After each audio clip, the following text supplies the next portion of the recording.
Welcome to the Brad and Taylor Show. Today we have Bryce Holcombe.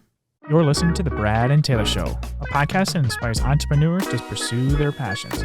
We're sitting down with some of the best to learn how they got started and some lessons they learned along the way. Hey, Bryce.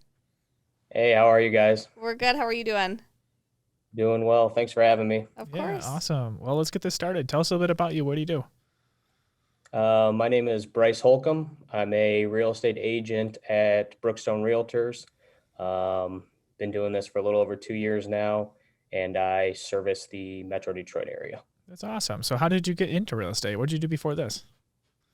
Before this, I started doing property management, but dating back to about, I would say, 08, 09, when the crash was happening, my mom and stepdad started buying some rental properties.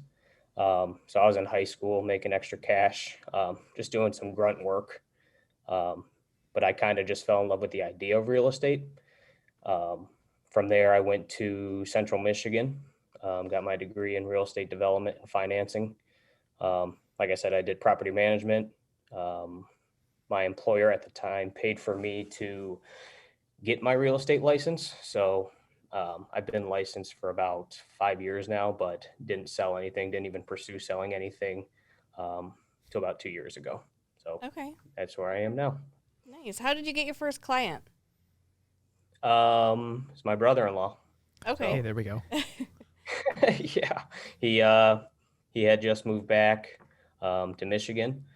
He was living with my mother-in-law at the time.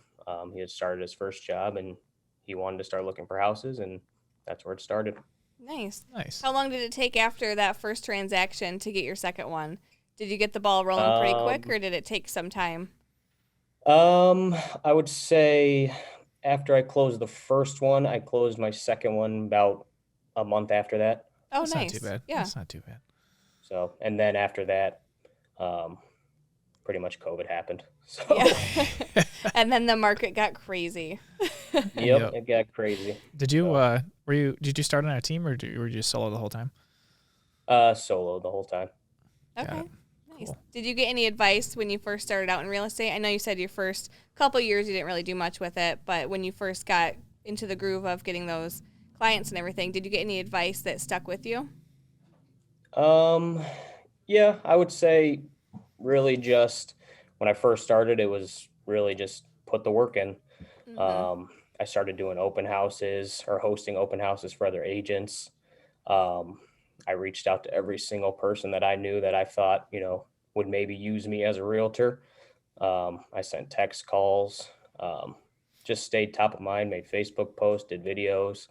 And eventually, it just started to happen. So, all in all, just really just put the work in.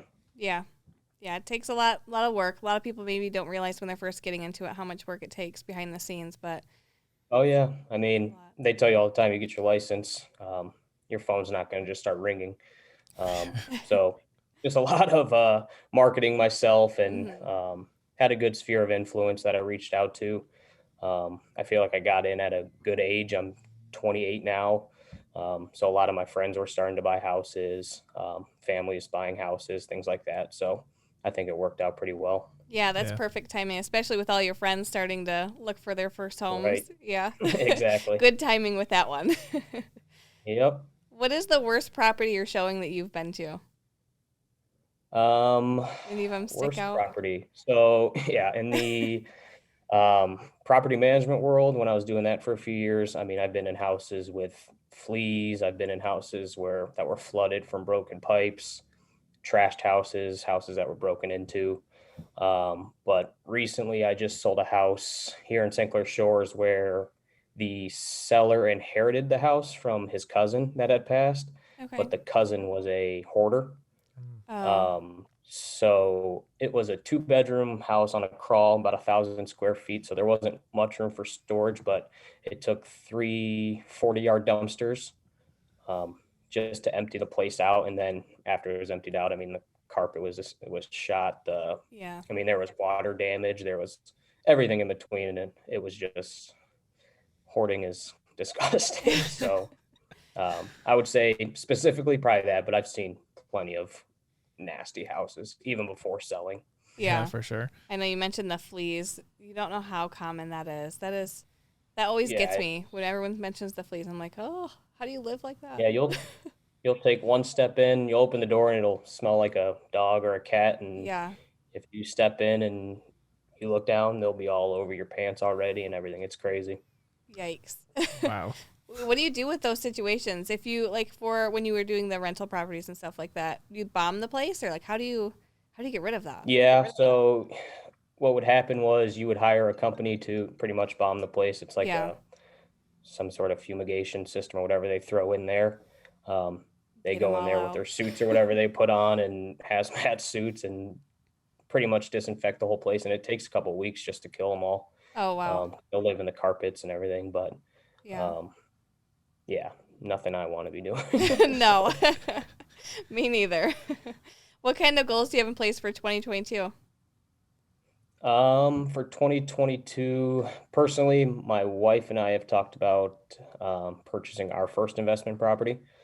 Um, and then professionally, I would just say I have just a generic sales goal that I have in mind Yeah. um, that I'd like to hit. Sweet.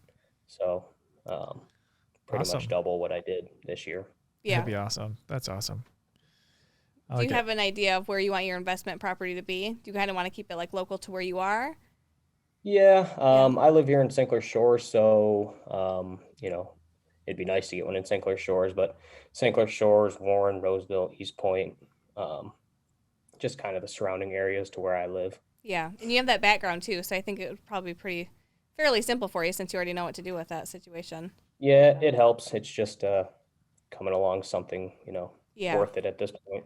Right. For sure. If you could start over today, what is one thing that you would do differently? In terms of selling real estate, I would say just organizing myself a little better. Mm-hmm. I was always kind of keep everything in my head kind of person. Um, and then as I started getting busier, just simple things now that I do is just using the calendar on my phone, um, time blocking everything, even if it's small. Yeah. Um, just so that I'm not double booking myself, or I can at least, picture what I got to do for the day. And it just helps time wise and for my sanity a little Yeah. bit. So it's, it helps. I would just say just being more organized from the start. Yeah. Yeah, because you probably now have appointments back to back, don't you? So it's like if you don't have them written down somewhere, my brain would be all over the place. Yeah, I mean, when you have multiple buyers or whatever, it's just, you just have to balance not only your Mm-hmm. time, but their time too. So, Yeah. um, just having everything in front of me just makes everything a little easier. Nice. Do you have any business books that you've read that you could recommend to anybody starting out in real estate? Yeah, audiobook. But when I first started, someone told me to read The Seven Levels of Communication. Mm-hmm. Uh, and it kind of stuck with me. I was never I never want to do cold calling or anything like that. So the book's basically about, creating like meaningful relationships Yeah. that lead to, a referral based business, which everyone in this industry wants. So I've always been more of this is much more than a sale. A lot of the people are my friends to begin with, but treat it more as, treat them more than a friend in the transaction, Yeah. um, so that hopefully one day you get referrals. Yeah, for sure. That way, the next time they're ready to sell their home that you first got them in, get another one. You'll be right Exactly. there. That's the goal. Yep. I Oh, know you awesome. mentioned your brother-in-law was your first client, right? Mhm. How was that? Was that more stressful for you, being that it was family? Like Um, there's no room for error. no, yeah, I don't think it was too stressful. Yeah. It's his first time buying a house. It was my first time, going through the transaction. So, never Pretty want to admit it, understanding but with we that. were learning together. Yeah. Yeah. I've never been afraid to ask questions in whatever I was doing, but um, I just, I would say yes and no. Yeah. You don't want to. I've sold some houses now for my parents. You got to treat it as, you know, they're not my parents or that's not my brother-in-law, and you just Mhm. got to do the best you can do. So Yeah, for sure. That's awesome. Well, before we go, how can people get a hold of you? My phone number is 586-819-3008. And then on Facebook, it's just Bryce Holcombe. I have Instagram, but I don't use it very much for business. But I would just say phone and Facebook is the best way to get a hold of me. Well, sweet. Awesome. Well, hey, thanks for coming on and sharing your story with us today. Yeah, thank you. I appreciate it. Are these working? All right. Here we go. Oh, there we go. I think they're working. Should we tell them? Mine keeps falling. It doesn't like my voice. What do we got to tell them? Subscribe. Subscribe. What do we got to point at? Hey, I think there's a subscription button. Like It might be there. might be right there too, Somewhere. somewhere. Find it. It's red. Yeah, and it's Red. blue. It's green. I don't really know. It's a color. This mic isn't even attached. Did you plug these in?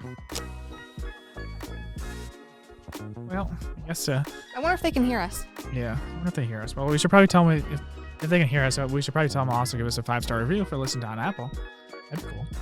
5 stars, review. guys. Share it with everybody they can think of. We won't take But- 4 stars. I mean, Taylor, I don't even think these are on. I mean, No, I don't think this is working. This is not working. Yeah.